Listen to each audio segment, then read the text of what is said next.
귀한 찬양 하나님께서 받으신 줄로 믿습니다. 우리 시간에 앞뒤 좌우로 인사하실 때 사랑합니다, 축복합니다, 예수님께서 곧 오십니다 라고 인사하겠습니다. 사랑합니다, 축복합니다, 예수님께서 곧 오십니다. 여러분, 대림절 우리 둘째 주간을 보내고 있는데 점점 더 우리의 사모함이 커지고 있는 줄로 믿습니다. 우리 절기를 따라서 신앙을 생각하고 하나님을 바라보면 좋겠습니다. 여러분, 이 절기의 기간은 예수님을 기다리는 절기입니다. 주님을 사모하는 절기입니다. 여러분, 만남이라고 하는 것이 더 복되고 은혜이고 우리에게 은혜로 큰 풍성한 축복으로 다가오기 위해서는 잘 기다려야 됩니다. 온전하게 기다려야 됩니다. 그러므로 여러분, 이전부터 아마 예수님을 사모하고 주님을 그토록 만나기를 원하셨을 텐데 더더욱 이 대림절 기간에 주님을 사모하시기를 바랍니다. 주님을 보고 싶어 하시기 바랍니다. 만남으로 하나님을 향한 신실한 마음으로 나가게 되어질 때 주님께서 12월 25일 성탄절에 우리와 역사하실 줄로 믿습니다. 귀한 은혜의 만남을 허락하실 줄로 믿습니다. 어떤 두 사람이 있는데요, 그림 그리기 대회에 참가했습니다. 그런데 한 사람은 1등을 하고 한 사람은 입상을 하지 못했습니다. 왜 그런 것일까요? 한 사람은 1등을 하고 다른 한 사람을 입상하지 못했는데 1등한 사람에게는 좋은 붓이 있어서 그러합니까?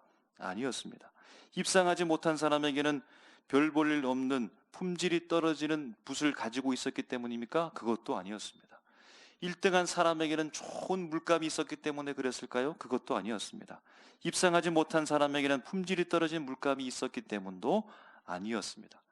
대회가 규정한 대로 출전한 모든 사람에게 공평하게 공정한 재료와 도구를 제공했다고 합니다. 그런데 한 사람은 1등을 하고 한 사람은 입상하지 못했습니다. 여러분, 왜 그럴까요? 르네상스 시대 이탈리아의 대표적인 조각가가 있죠. 여러분, 미켈란젤로를 아실 겁니다. 미켈란젤로가 이런 말을 했답니다. 모든 돌덩어리 안에는 조각상이 있고 그것을 발견하는 것은 조각가의 임무이다 라고 이렇게 말하는 겁니다. 무명의 돌덩어리를 내가 잘 조각해서 좋은 기술로 말미암아 조각해서 좋은 작품을 내가 만들어낸 것이 아니고 무명의 돌덩어리 안에 어떠한 각각마다 조각상이 있는데 나는 그저 열심히 노력해서 발견한 것뿐이다 라고 이렇게 말하는 것입니다. 여러분, 그렇게 해서요, 우리 미켈란젤로가 다비드상을 그 속에서 발견했습니다. 무명의 그 돌덩어리 안에서 십계명 두 돌판을 들고 있는 모세상을 발견했습니다. 마리아가 돌아가신 예수님을 안고 있는 그 피에타, 여러분, 그것을 발견했다라고 볼 수 있겠죠. 여러분, 그러면 정말로 미켈란젤로처럼 그렇다고 한다면 무명의 돌덩어리, 그것을 바라보면서 거기에 집중해서 조각하고 발견하는 모든 사람들이 그 속에서 놀라운 작품들을, 조각상들을 여러분 발견할 수 있을까요? 오늘 우리에게 무명의 돌덩어리가 있다고 한다면 우리도 미켈란젤로처럼 그렇게 귀한 조각상을 여러분 발견할 수 있을까 한번 여러분 생각해 보시기 바랍니다. 여러분, 이와 같이 오늘 말씀을 보면서 가능성과 불가능성을 생각해 보기를 원합니다. 이사야 선지자를 통해서 오늘 우리에게 던져주는 가능성은 무엇일까요? 하나님께서 선지자 이사야를 통해서 우리에게 말씀해 주는 그 불가능성은 무엇일까요? 하나님 안에서 이루어지는 그 가능성과 불가능성을 통해서 오늘 우리에게 어떤 말씀을 하시는지 우리 함께 말씀에 집중하기를 원합니다. 오늘 말씀 이사야서입니다. 이사야, 유명한 선지자입니다. 모두가 다 알고 있는 선지자, 우리에게 익숙하고 대단한 선지자라고 그렇게 볼 수 있습니다. 신약에서 가장 많은 말씀을 인용한 구약 말씀 중에 하나가 바로 이사야서일 만큼 오늘 우리가 신약을 읽으면서도 이사야 선지자로 비롯되어진 하나님의 말씀을 읽게 된다는 겁니다. 이사야 선지자는 분열 왕국 이후에 170년 전후를 해서 활동했던 4명의 선지자 중에 하나입니다. 아모스, 호세아, 미가, 그리고 이사야 선지자가 그 시대를 함께 공유하면서 하나님의 말씀을 선포했다는 겁니다. 사울 왕으로부터 여러분 왕정 시대가 시작된 것을 알고 있죠. 그리고 이어지는 다윗에게서 왕정 시대가 온전히 구축되었다라고 볼 수 있고 가장 큰 번영의 시작이 다윗으로부터 시작되었다라고 볼 수 있는 겁니다.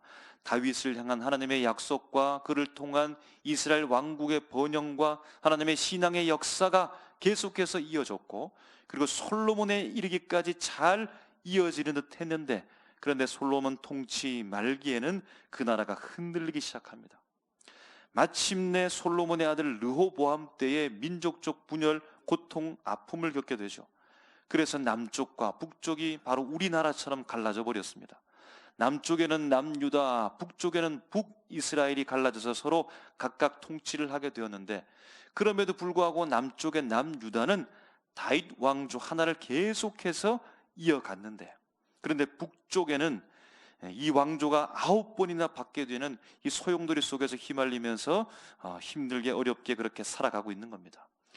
다윗 시대에 있었던 그 번영과 영광, 하나님께서 허락하신 그 약속, 그 놀라운 은혜, 그 모든 것들은 다 잃어버리고 분열과 다툼과 전쟁과 혼란 속에, 그 국내의 정황 속에 사람들이 소용돌이 속에 휘말려 있던 그때에 국제적 정세는 뒤바뀝니다. 패권이 오고 가면서 아직까지 그 유명한 바벨론의 정권을 힘을 갖지는 못했지만 신흥 강국 아수르라는 나라가 일어나게 되었습니다. 그리고 그 나라가 각 나라 족속들, 민족들을 위협하면서 짓밟기 시작하는 겁니다.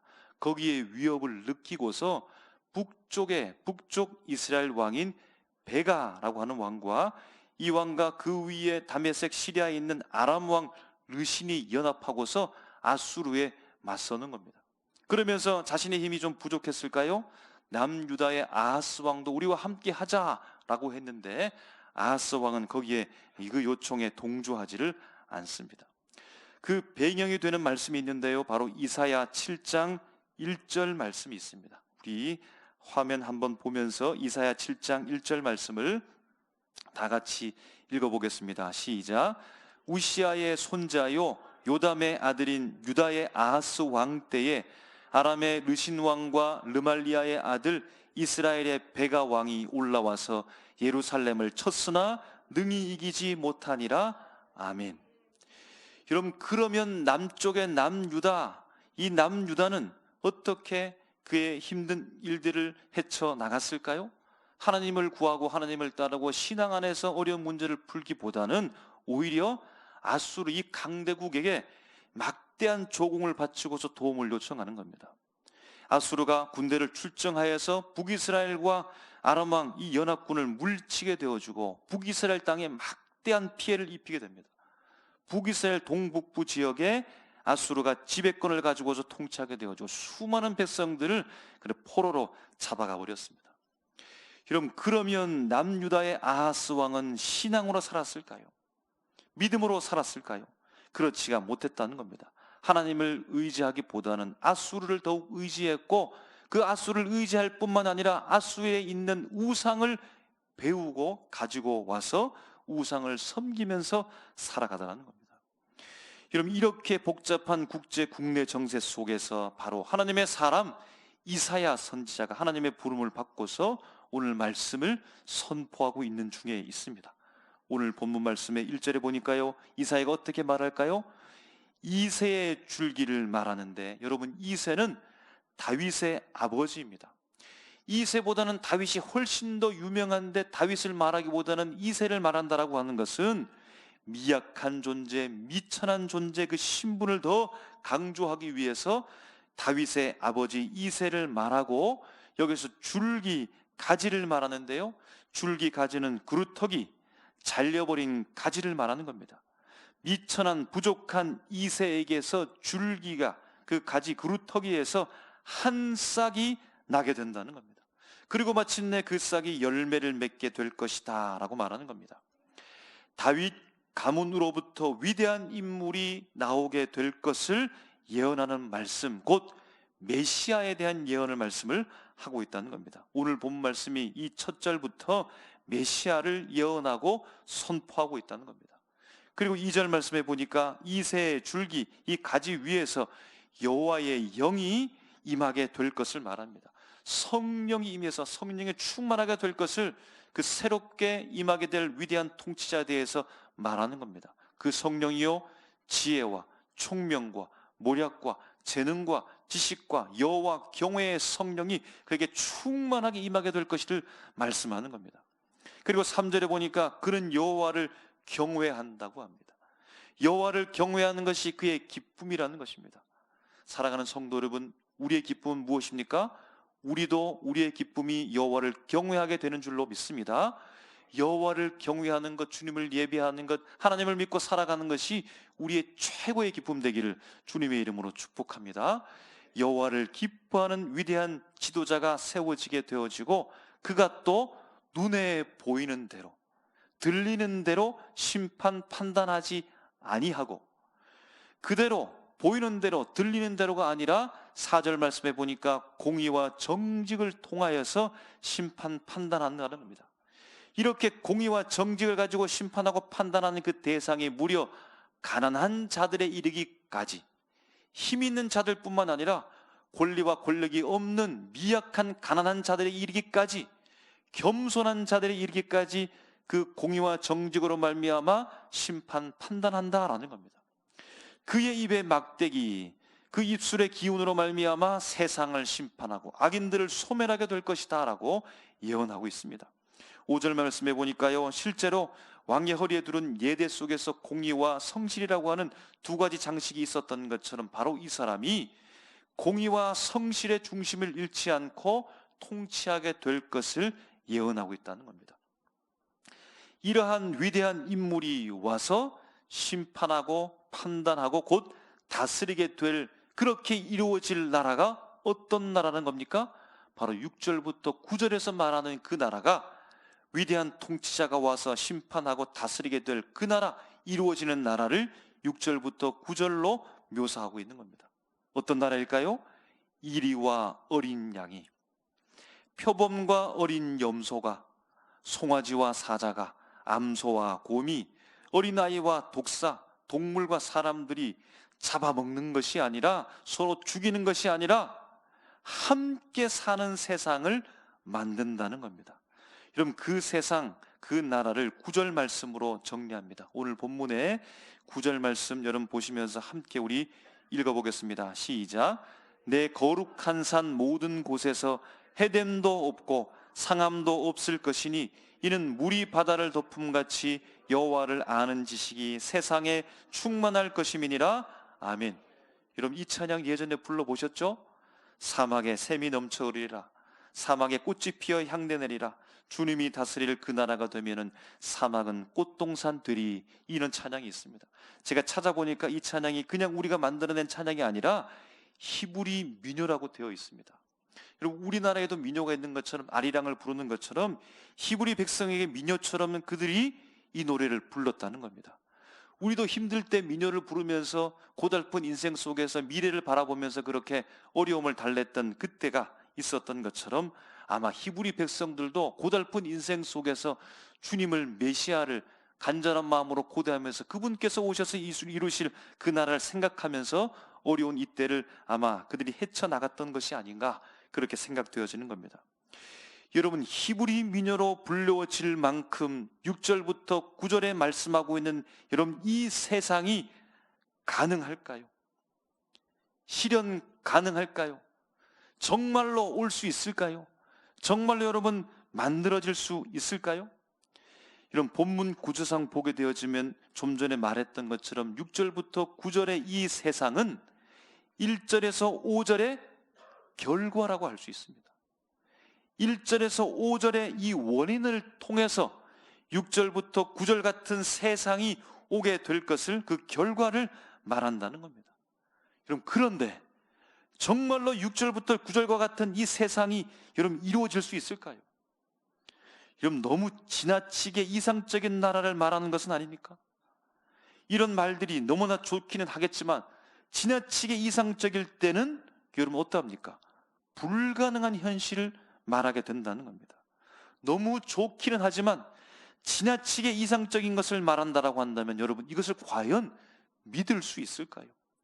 과연 일이 가능하다라고 여러분 우리가 그렇게 믿을 수 있겠습니까? 여러분, 오늘 말씀에서 이 가능 유무를 한번 보려고 합니다. 먼저 원인이 되는 1절부터 5절 말씀을 보게 되어지면 1절에 여러분, 이새의 줄기, 다윗 가문, 다윗 집안에서 메시아가 날 수 있습니까? 가능하다고 보겠죠. 여러분, 2절에 말하고 있는 이 메시아에게 여호와의 영, 성령의 임재가 여러분 가능할까요? 여러분, 우리도 지금 성령의 임재 속에, 충만함 속에 살고 있기 때문에 여러분, 그것도 가능하다고 말할 수 있을 것입니다. 여러분, 여호와를 경외하면서 여호와로 말미암아 즐거움과 기쁨으로 산다라고 하는 것 가능할까요? 가능할 겁니다. 주님이 내 기쁨이 되는 것 가능할 겁니다. 여러분, 들리는 대로만 아니라, 보이는 대로만이 아니라 온전하게 심판하고 판단한다라고 하는 것 가능할까요? 가능합니다. 4절 말씀과 같이 공의와 정직으로 그럼 힘 있는 자에게 치우치지 아니하고 가난한 자에게 이르기까지, 겸손한 자에게 이르기까지 올바르게 판단하고 심판하는 이 일 가능할까요? 가능할 수 있습니다. 하나님의 말씀이 세상을 심판하는 것 가능할까요? 우린 그러한 줄로 믿고 지금 살아가고 있지 않겠습니까? 여러분, 5절 말씀에 공의와 성실로 통치하는 것, 다스리는 것이 가능하겠습니까? 가능하다고 말할 수 있겠습니까? 그런데 여러분, 이리와 어린 양이, 표범과 어린 염소가, 송아지와 어린 사자가, 암소와 곰이, 아이와 독사가 함께 먹으며 그렇게 살아갈 수 있을까요? 여러분, 가능합니까? 어떤 분은 가능합니다 라고 그렇게 대답할 수도 있습니다. 어떻게 해요? 물어보면 새끼 때부터 키우면 가능합니다라고 말할 수도 있겠습니다. 여러분, 그러면 정말로 이새의 줄기에서 나오신 한 싹 새로운 통치자가 각종 동식물, 동물들을 새끼 때부터 키워가지고 이런 농장 같은, 동물원 같은 세상을 만들었다고 말할 수 있겠습니까? 여러분, 그건 아니겠죠. 여러분, 아무리 독사를 어릴 때부터 키워도 독사는 독사가 되어져서 어린아이의 손을 물 수밖에 없지요. 여러분, 어떻게 보면 가능하지 않는 일을 말하는 겁니다. 원인과 같은 1절부터 5절까지의 말씀은 가능한데, 분명히 가능한데, 왜 결과와 같은 6절부터 9절의 말씀은 불가능하게 보일까요? 아니, 왜 불가능한 이 일을 말하는 것일까요? 어떻게 이 불가능한 일을 가능하다고 만들 수 있다고, 할 수 있다고 이렇게 말하는 이유가 여러분 무엇입니까? 여러분, 바로 불가능한 이 불가능을 가능으로 만드는 그분이 새로운 통치자 1절과 같이 이새의 줄기에서 나는 한 싹, 바로 그가 다윗의 자손이며 2절 말씀하는 바와 같이 여호와의 영, 지혜와 총명과 모략과 재능과 지식과 여호와 경외하는 영이 임하시는 통치자이기 때문입니다. 그분이 누구입니까? 마태복음 1장 1절에 이미 선언하면서 증거하고 있습니다. 아브라함과 다윗의 자손 예수 그리스도의 계보라. 다윗으로부터 내려온, 그 족보로부터 내려온 계보로부터 내려와서 메시아가 예고되어진 바로 그분 예수 그리스도, 예수 메시아가 그 나라, 그 일을 성취했다는 겁니다. 마태복음 1장 16절에도 증거합니다. 예수께서 세례를 받으시고 곧 물에서 올라오실새 하늘이 열리고 앞에서 말했던 그 여호와의 영, 성령이 비둘기같이 내려서 자기 위에 임하심을 보았다는 겁니다. 여러분, 이새의 줄기에서 나신 새로운 통치자, 곧 메시아가 바로 예수님이기 때문에 그분이 새로운 세상을 만든다는 겁니다. 그분이 이상적인 나라를 만든다는 겁니다. 여러분, 그러므로 우리가 한 가지 분명하게 알 수 있는 것은 무엇입니까? 새로운 세상, 이상적인 세상, 이 하나님의 나라는 여러분 1절부터 5절에 나오는 통치 방법, 그 모든 것의 총합이 아니라 모든 각종 좋은 것을 끌어모으면 그것이 새로운 세상, 이상적인 나라, 하나님의 나라가 되는 것이 아니라 메시아 되신 예수 그리스도께서 오늘 하나님의 나라를 만든다는 겁니다.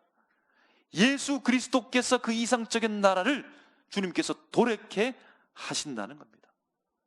1절부터 5절까지 각종 좋은 말들 여러분 찾을 수 있습니다. 이 세상에서 찾을 수 있습니다. 지금도 여기서 이곳에서 이런 좋은 말들을 다 찾을 수 있습니다. 그렇다고 해서 우리가 그 모든 것들을 다 끌어모으면 이상적인 나라가 될까요? 될 수 없으며 실행할 수도 없고, 오직 예수님만이 그 나라를 만들고 우리에게 주실 수 있다라는 겁니다. 여러분, 예수님은 특별한 분이시지만 이 땅에 오셔서 사람들과 함께 모든 가능성들을 함께 공유하면서 살았습니다. 예수님께서 이 땅에 사는 모든 사람과 같은 가능성의 방식으로 사셨다는 겁니다. 10달 동안 산모의 뱃속에 있었고, 아이를 낳을 장소가 없으면 여러분, 마구간으로 가는 것이 꼭 예수만 가는 것이 아니지 않습니까?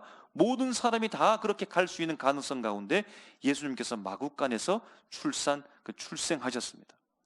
누구에게나 12세 소년을 지날 수 있는 가능성이 그에게도 있었고, 누구나 목수가 될 수 있는 가능성이 열려 있었고, 누구나 선생이 되어져서 제자들을 따르게 하고 가르칠 수 있는 가능성이 함께 열릴 수 있다는 겁니다.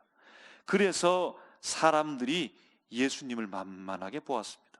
마가복음 3장 21절에 보니까요, 예수의 친족들이 듣고 그를 붙들러 나오니 이는 그가 미쳤다 하밀러라는 겁니다.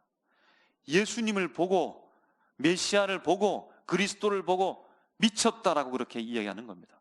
마가복음 6장 3절에는요, 아니 이 사람이 마리아의 아들 목수가 아니냐, 마리아의 아들 아니냐, 목수가 아니냐, 이들의 형제가 야고보와 요셉과 유다가 아니냐, 시몬이 아니냐, 그들이 지금 우리와 함께 있는 것 아니냐, 그 누이들이 지금 우리와 함께 있는 것 아니냐라고 하면서 예수님을 배척해 버렸습니다. 요한복음 8장 57절에는요, 유대인들이 이르되 내가 아직 50도 못 되었거늘 어떻게 아브라함을 보았다라고 말하느냐 하면서 예수님에 대해서 거부 반응을 일으키는 겁니다. 여러분, 그토록 만만한 그분이 무엇을 하셨습니까? 모든 사람에게 그토록 만만한 그분이, 모든 사람과 똑같은 가능성을 가지고 있는 그분이 여러분 어떤 일을 하셨습니까? 누가복음 23장 43절에 누구나 매달릴 수 있는, 누구나 다 그 가능성을 실현 가능하다라고 말하고 있는 그 십자가에서 예수께서 이르시되 내가 진실로 내게 이르노니 오늘 내가 나와 함께 낙원에 있으리라 하시니라. 아멘. 낙원을 말씀하는 겁니다. 낙원에 있으리라. 오늘 예수 그리스도께서 그 낙원에 대해서 오늘 이 말씀을 선포하는 겁니다. 요한복음 3장 5절에 보니까요, 예수께서 대답하시되 진실로 진실로 내게 이르노니 사람이 물과 성령으로 나지 아니하면 하나님의 나라에 들어갈 수 없느니라. 하나님의 나라를 오늘 그 사람들에게 주겠다는 겁니다. 요한복음 1장 33절에 나도 그를 알지 못하였으나 나를 보내어 물로 세례를 베풀라 하신 그이가 나에게 말씀하시되 성령이 내려서 누구 위에든지 머무는 것을 보거든 그가 곧 성령으로 세례를 베푸는 이인 줄 알라 하셨기에 라고 하면서 세례 요한이 메시아이신 예수님을 증거하고 있다는 겁니다. 여러분, 누구나 그 길을 갈 수 있고, 누구나 다 만날 수 있고, 누구나 다 사랑할 수 있고, 누구나 다 용서할 수 있고, 누구나 다 매달릴 수 있는 그 십자가, 여러분 이 모든 가능성을 예수님께서 친히 이루셔서 우리의 죄를 용서하시고 구원하셨음을 믿으시기 바랍니다. 모든 가능성으로 보이지만 그러나 예수님만이 나를 살리셨습니다. 예수님만이 나를 용서하셨습니다. 예수님만이 나를 사랑하셨습니다. 예수님만이 나에게 천국을 주셨습니다. 여러분, 그래서 오늘 본문에 나오는 이상적인 세상은 예수님만이 이루실 수 있는 나라임을 선포하고 있는 것입니다. 그래서 오늘 우리에게 불가능한 그 세상을 말하고 있으며 오늘 메시아를 우리에게 선포하고 있다는 겁니다. 예수님만이 하실 수 있습니다. 예수님이면 이 모든 것들을 이룰 수 있습니다. 당시 아수르의 침공은 무자비했습니다. 주변 족속들, 나라들을 처참하게 짓밟았습니다. 땅은 황폐하게 되었고 사람들은 잡혀갔으며 정복된 지역은 어둠의 땅이 되어버렸습니다. 북이스라엘과 아람의 위협이 있습니다. 동맹국을 선택해야 됩니다. 조공을 바쳐야 됩니다. 우상 등 중심을 잡지 못하고 이 남유다 땅 가운데 불의가 난무합니다. 하나님의 심판과 징벌, 아수르도 심판 받을 것이다 라고 하는 이 예언의 말씀을 가지고서 오늘 말씀합니다. 새로운 통치자를 고대하게 합니다. 그런데 여러분, 하나님께서는 그 사람의 가능성에만 머물지 않는다는 것을 기억해야 합니다. 새로운 통치자가 만들 세상, 그리스도 되시는 예수만이 이룰 수 있는 세상, 그 예수 그리스도 메시아를 기다리게 하고 있다는 겁니다. 6절부터 9절이 보여주는 이전 세상, 메시아가 없는 세상은 어떤 세상입니까? 약육강식의 세상입니다. 적자 생존의 세상입니다. 강한 자, 유력한 자가 살아남는 세상입니다. 강한 자가 약한 자를 억누르고 핍박하는 세상입니다. 살아남아야 그가 강한 자가 되는 세상입니다. 그런데 새로운 통치자 예수 그리스도께서 오셔서 약육강식, 적자 생존을 극복하는 세상으로 만드신다는 겁니다. 여러분, 이 나라는 사람이 만들 수 없으며 오시는 예수님만이 만들 수 있는 세상입니다. 약육강식, 적자 생존이 사라진 세상은 어떠한 세상일까요? 이리와 어린 양이 함께 있습니다. 표범과 어린 염소가 함께 있습니다. 송아지와 어린 사자가 함께 놉니다. 곰과 암소가 함께 있습니다. 어린아이와 독사가 함께 서로 해하지 않는 평화의 나라를 만든다는 겁니다. 사랑하는 성도 여러분, 우리의 논리로 평화의 세상을 만들 수 있습니까? 만들 수 없습니다. 우리의 능력으로 여러분 서로를 물고 먹는 갈등과 시기와 미움을 극복할 수 있습니까? 없습니다. 우리의 시스템, 조직으로 평화의 공동체를 만들 수 있겠습니까? 할 수 없습니다. 예수님이 아니면 만들 수 없습니다. 우리의 논리에 예수의 이름이 있어야 진정한 평화를 만들어낼 수 있습니다. 우리의 능력에 예수의 이름이 있어야 갈등과 시기와 미움을 극복하는 평화의 세상을 만들 수 있습니다. 우리의 시스템, 우리의 조직에 예수의 이름이 있어야 진정한 평화의 공동체를 만들어낼 수 있을 줄로 믿습니다. 예수의 이름만이 가능하게 합니다. 우리의 모든 각종 좋은 것을 다 끌어모은다 할지라도 하나님의 나라를 만들 수 없습니다. 여러분, 이곳에서 하나님의 나라를 맛볼 수 있는 결정적 이유가 무엇입니까? 예수님 때문입니다. 예수님을 믿기 때문입니다. 예수님을 기다리기 때문입니다. 예수님 우리와 함께 하시기 때문입니다. 예수님을 빼면 하나님의 나라는 없습니다. 비록 부족하고 연약하다 할지라도, 가난하고 겸손한 자가 있다 할지라도 예수님이 있으면 그 세계는, 그 공동체는 하나님의 나라의 모형을 가지고서 온전하게 이루실 그 하나님의 나라를 미리 맛보면서 살아갈 수 있는 믿음의 공동체가 될 수 있다는 사실입니다. 예수님으로 살아가십시오. 예수님으로 만나십시오. 예수님으로 결정하십시오. 예수님으로 여러분 선택하시고 함께 모인 우리 믿음의 공동체가 되어져서 바로 이곳에서 세상이 만들 수 없는 이상의 나라, 하나님의 나라를 미리 맛보게 되는 복이 우리 가운데 충만하시기를 주님의 이름으로 축원합니다. 기도하겠습니다.